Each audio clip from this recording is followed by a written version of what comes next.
વિદ્યાર્થી મિત્રો જોઈએ દાખલા નંબર 6. નફાનું વિધેય આપેલું છે, મહત્તમ નફો શોધવાનું કીધું છે.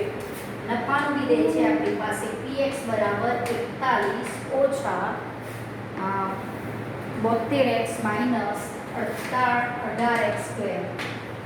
આ આપણે નફાનું વિધેય છે. મહત્તમ કે ન્યૂનતમની વાત આવે એટલે આપણે દ્વિતીય વિકલિત અથવા પ્રથમ વિકલિતનો ઉપયોગ કરી શકો. તો અહીંયા આવશે આ આપણી પાસે p' x 0 થાય તો x બરાબર -2 માટે p' x 0 થાય. p' x માં તમે આ p' x મૂકો કે ન મૂકો x ની કિંમત -2 પણ -36,000 નો વિકલન થાય છે. તો એ ઋણ થવાનું માટે x બરાબર -2 માટે p ને સ્થાનીય મહત્તમ કિંમત મળે અને તે કેટલી મળે એ શોધી દઈએ. p -2 જેટલી અહીંયા તમે સરવાળો બાદબાકી કરી દેવાના. આ આવશે 4 એટલે 113 એટલે તમને p -2 મળશે 113 જે તમારો મહત્તમ નફો થશે દ્વિતીય વિકલિત કસોટી ઉપરથી. હવે તમને અહીંયા કોઈ સમૃદ્ધ અંતરાલની વાત કરી નથી એટલે આ સ્થાનીય મહત્તમ કિંમત આટલી મળશે એટલે કે તમને મહત્તમ નફો 113 મળશે. આવો જ 7મો દાખલો છે, પણ જે ટાઈપના દાખલા આપણે 5માં જોયા છે, x તમને 0 થી 3 માં આપ્યો છે સમૃદ્ધ અંતરાલ. જ્યારે સમૃદ્ધ અંતરાલ આવે ત્યારે આ પ્રોસેસ તો કરવાની છે. fx આપ્યો તો આપણે x 0 લેવાનો, x શોધવાનો, નિર્ણાયક બિંદુ નક્કી કરવાના, f માં મૂકવાના, એ બિંદુ માટે f > 0 માટે સ્થાનીય મહત્તમ ન્યૂનતમ કિંમતો શોધવાની.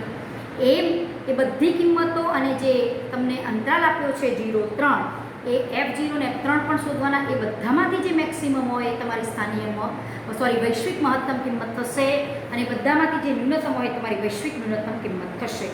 એ તમે 7મો ગણજો. દાખલા નંબર આપણે 8 જોઈએ.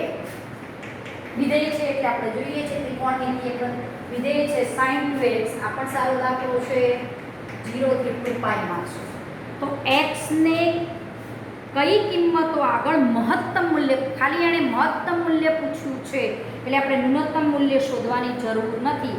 તો અહીંયા સમૃદ્ધ અંતરાલનો વિધેય વ્યાખ્યાયિત કરેલું છે એટલે વૈશ્વિક મહત્તમ મૂલ્ય મળી શકે. તો આપણે એનામાંથી f' x શોધીએ 2 cos 2x. તો f' x 0 થાય એનો મતલબ કે 2 cos 2x બરાબર 0 તો 2x બરાબર 0. તો 2x ની કિંમત આપણે x 0 થી 2π માં છે, ખાસ ધ્યાન રાખજો. તો આપણે 2x માટે ક્યાં cos 0 છે એ ગોતવાનું છે. તો 2x તમારો 0 થી 4π માં આવે એટલે 2x ની કિંમત તો તમારે 0 થી 4π માં લેવાની કે જેના માટે cos નું મૂલ્ય 0 થાય. તો પહેલો એક તો તમે લઈ શકો કે 2x બરાબર π/2 કારણ કે અહીંયા 0 થી 4π માં લેવી હોય તો આ 0 આ π/2 આ π 3π/2 અને આ 2π 2π વત્તા π/2 એટલે 5π/2 અને આ 3π. અને અહીંયા આગળ જોઈએ તો 3π વત્તા π/2 એટલે 7π/2. આ બધી જ કિંમતો આવી શકે અને પછી 4π આવે અહીંયા. તો આ બધામાંથી કયા માટે cos 0 થાય છે જોવાનું. અહીંયા લો તો આપણને ખબર છે cos 0 અને અહીંયા લો તો cos 0 એટલે એક π/2 આવશે, એક 3π/2 આવશે, એક 5π/2 આવશે, એક 7π/2 આવશે. કારણ કે 0 થી 4π વાપરવાનું છે. તો x બરાબર આપણી પાસે આવે π/4, 3π/4, 5π/4 અને 7π/4. આ આપણા નિર્ણાયક બિંદુઓ થયા. આ બધા નિર્ણાયક બિંદુઓ f' માં મૂકવાના. હવે એ નિર્ણાયક બિંદુ f' માં મૂકી દઈએ તો આ આપણો f' બનશે આના ઉપરથી cos નું -sin 2x 2 * 2 એટલે -4 sin 2x. પહેલા f' π/4 શોધો. તો અહીંયા sin 2 * π/4 એટલે sin π/2 એટલે 1 - 4 આવશે, આ ઋણ છે.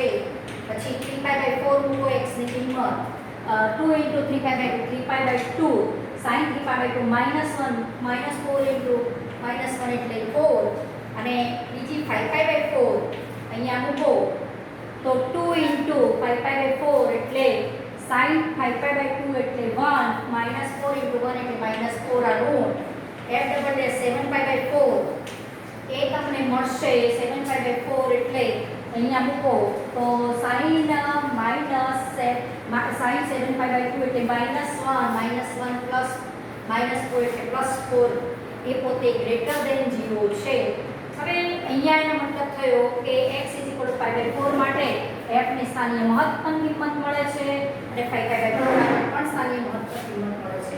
x = π/4 અને 5/4 આગળ f ને સ્થાનીય મહત્તમ કિંમત મળે અને તે કેટલી મળે f/4 અને f5/4 જેટલી એ આપણે આના ઉપરથી શોધી કાઢવાનું. f/4 મૂકો એટલે આ 1 થશે અને 5/4 મૂકો એટલે 5/2 એટલે અહીંયા એ પણ આપણો 1 થશે એટલે આ સ્થાનીય મહત્તમ કિંમત 1 મળશે. અને x બરાબર 3/4 અને 7/4 આગળ f ને સ્થાનીય ન્યૂનતમ કિંમત મળે કારણ કે બંને બિંદુ આગળ આપણો f > 0 છે. સ્થાનીય મહત્તમ કિંમત મળે. હવે સ્થાનીય ન્યૂનતમ કિંમત મળે તો કેટલી મળે એ શોધી કાઢીએ. f 3/4 અહીંયા મૂકી દઈએ. f 3/4 એ શોધી કાઢીએ. અહીંયા મૂકો f 3/4 એટલે અહીંયા મળશે 2 × 3/4 sin 3/2 એટલે -1 અને f 7/4 એટલે અહીંયા મૂકો x ની જગ્યાએ 7/4 2 × 7/4 7/2 -1 તો આ તમારી સ્થાનીય ન્યૂનતમ કિંમત મળશે. અને બાઉન્ડ્રી પોઈન્ટ આગળ પણ એ વિધેયના મૂલ્યો શોધી એમાંથી જે સૌથી મોટી કિંમત હોય એ તમારે વૈશ્વિક ખાલી અને મહત્તમ જ પૂછ્યું છે, ન્યૂનતમ પૂછ્યું નથી એટલે આપણે ખાલી વૈશ્વિક મહત્તમ જ શોધીશું. ન્યૂનતમ પૂછ્યું નથી એટલે શોધવાની રહેતી નથી. પૂછ્યું હોય તો શોધી પણ શકો. વૈશ્વિક મહત્તમ બનશે કોનામાંથી મેક્સિમમ f/4 f3/4 f5/4 અને f7/4 અને f0 અને f2 આમાંથી જે સૌથી મોટી હોય એ તમારો વૈશ્વિક મહત્તમ કિંમત થશે. તો f/4 તો આપણે શોધેલા છે મેક્સિમમ ઓફ આમાંથી જે મોટી તે f/4 1 3/4 -1 આ પણ +1 આ -1 બે વખત નથી લખતા. f0 sin 0 0 f4 5 પણ 0 તમારી મેક્સિમમ કિંમત તમને 1 મળશે. મેક્સિમમ 1 ક્યાં મળે છે π/4 અને 5/4 આગળ આ વિધેયને મહત્તમ કિંમત મળે છે તેમ કહી શકાય. હવે આ ટાઈપના બધા જ દાખલા તમારે કરવાના છે. સેમ 9મો દાખલો પણ છે. 9મા દાખલામાં તમને કીધું છે sin x + cos x એની ખાલી મહત્તમ કિંમત પૂછી છે. x ક્યાં આવેલો છે એ આપણને પૂછેલો નથી. તો તમે આવો દાખલો તો આપણે સરળતાથી વિચારી શકો અને આ રીતે વિચારજો. sin x + cos x છે. ક્યાં x કયા સમૃદ્ધ અંતરાલમાં એવું કંઈ જ નથી કીધું. ખાલી એણે કીધું છે મહત્તમ કિંમત કેટલી. તો આપણે સરળતાથી કંઈ આમાં કશું કરવાની જરૂર નથી. વિકલિત કસોટીનો ઉપયોગ ન કરો ને સીધો પણ મેળવી શકો છો. વિકલિત કસોટીનો ઉપયોગ કરવો તો કરજો, એ તમને તમારા ઉપર છોડું છું. એ તમે કરશો તો એ જવાબ તો આ જ મળશે. 1/√2 sin x + 1/√2 cos x 1/√2 વડે ગુણ્યા અને √2 વડે ભાગીતા. હવે અહીંયા √2 એટલે 1/√2 એટલે તમે sin cos π/4 અહીંયા sin π/4 વિચારો તો આ sin x + π/4 નું સૂત્ર થયું કેવાય. તો sin x + π/4 કેવાય મૂકી દઉં છું. હવે sin તો વિસ્તાર ખબર છે -1 થી 1 થાય એને તમે √2 વડે ગુણો તો તમારી કિંમત √2 sin x + π/4 -√2 થી √2 ની વચ્ચે આવે તો આની મહત્તમ કિંમત √2 થઈ કેવાય. અને √2 ક્યાં મળશે f/4 આગળ. અને તમે પેલી દ્વિતીય વિકલિત કસોટીનો ઉપયોગ કરશો તો એ આ જ મળશે કે x = 1 મળશે. તો f/4 એટલે sin π/4 + cos π/4 1/√2 + 1/√2 એટલે √2 ક્યાં મળે છે x = π/4 આગળ. તો લખી દેવાનું આવી દે f ને x = π/4 આગળ મહત્તમ કિંમત મળે છે અને તે √2 જેટલી મળે છે. હવે 11મો દાખલો અને 10મો દાખલો જોઈએ તો પણ આ ટાઈપનો છે. ખાલી 10મામાં તો સેમ મેથડથી છે. 11મામાં તમને એ શોધવાનું કીધું છે. મેથડ તો આની આ જ. હવે તમને fx કોઈ વિધેય આપેલું છે. x ∈ 0 થી 2 આપ્યું છે. x = 1 આગળ મહત્તમ કિંમત ધારણ કરે છે એવું પણ આપી દીધું છે. તો કિંમત એની શોધો. હવે એની સમજી લઈએ 11મા દાખલાની. 10નો સેમ મેથડનો છે, હોમવર્કમાં કરશું. 11મો દાખલો fx બરાબર આપણી પાસે છે x⁴ minus 62x² plus ax plus 9 અને x તમને આપેલો છે સમૃદ્ધ અંતરાલ 0 થી 2 માં આપેલો છે. x બિલોંગ્સ ટુ શું આપ્યું છે આપણને 0 થી 2 માં આપ્યો છે અને એમ પણ કીધું છે કે આ વિધેયને x બરાબર 1 આગળ મહત્તમ કિંમત ધારણ કરે છે. 0 થી 2 માં આવી ગઈ. હવે મહત્તમ કિંમત ધારણ કેમ કરતો છે એ પણ આપ્યું છે કે x બરાબર 1 આગળ f ને મહત્તમ કિંમત મળે છે. હવે x બરાબર 1 આપ્યું છે એટલે f' 1 મારો 0 થતો હશે અને f ડબલ ડેશ 1 મહત્તમ કિંમત મળે છે એટલે ઋણ થતો હોય એ દ્વિતીય વિકલિત કસોટી પર આપણે ધારો કે આપી દીધું હોય કોઈ સંખ્યા તો આપણે શું શોધત f' શોધત f' 0 લેતા એના ઉપર x શોધત ax double f double dash x નો મૂકત તો આપણને x શોધીને એને કહી દીધો છે x બરાબર 1 આગળ f ને મહત્તમ કિંમત મળે છે એટલે મતલબ કે f' 1 0 છે અને મહત્તમ કિંમત મળે છે એટલે એના ઉપરથી કહી શકો કે f ડબલ ડેશ 1 પણ મારો લેસ ધેન 0 થવો જોઈએ. તો આના ઉપરથી જ આપણને સીધો મળશે f ડેશ x આના ઉપરથી શું થાય 4x³ 62 ગુણ્યા 2 એટલે 124 બરોબર. આ આપણો f ડેશ x થશે f ડેશ 1 મૂકો એટલે આપણી a ની કિંમત અહીંયાથી મળશે a બરાબર તમને મળશે 120. આ શોધવાની જરૂર રહેતી નથી. આટલું તો કહી શકો બરોબર. હવે આગળ બીજો દાખલો પણ મહત્તમ અને ન્યૂનતમ કિંમત શોધવાનો છે એ પણ કરજો 12માં. પછી 13મા દાખલામાં જેમનો સરવાળો 24 હોય અને ગુણાકાર મહત્તમ થાય એવી બે સંખ્યાઓ આપણને શોધવાની કીધી છે. બે ધન સંખ્યા જેમનો સરવાળો 24 અને જેમનો ગુણાકાર મહત્તમ થાય એટલું. હવે જે વિધેય બનાવવાના દાખલા આવે અત્યાર સુધી આપણને વિધેય બનાવીને આપેલું હતું fx તરીકે. પછી આપણે દ્વિતીય વિકલિત કસોટીનો ઉપયોગ કરીને આગળ કામ કરતા હતા. હવે આપણે વિધેય છતે બનાવવાનું એટલું ખાલી વિધેય બનાવતા આવડી જશે ને કોઈ દાખલા રકમ ઉપરથી પછી આગળ દાખલો તો સેમ મેથડથી થશે. પહેલા આ પ્રશ્નમાં કહેવા શું માંગે છે એ જોઈ લઈએ. 12મો તમે હોમવર્કમાં કરજો. 13મો આપણે જોઈએ. 12મો સેમ મેથડનો છે દાખલા નંબર 13.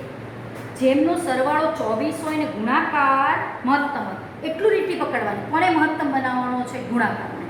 અને કેવી લેવાની છે બે ધન સંખ્યાઓ લેવાની અને જેમનો સરવાળો 24 થવો જોઈએ.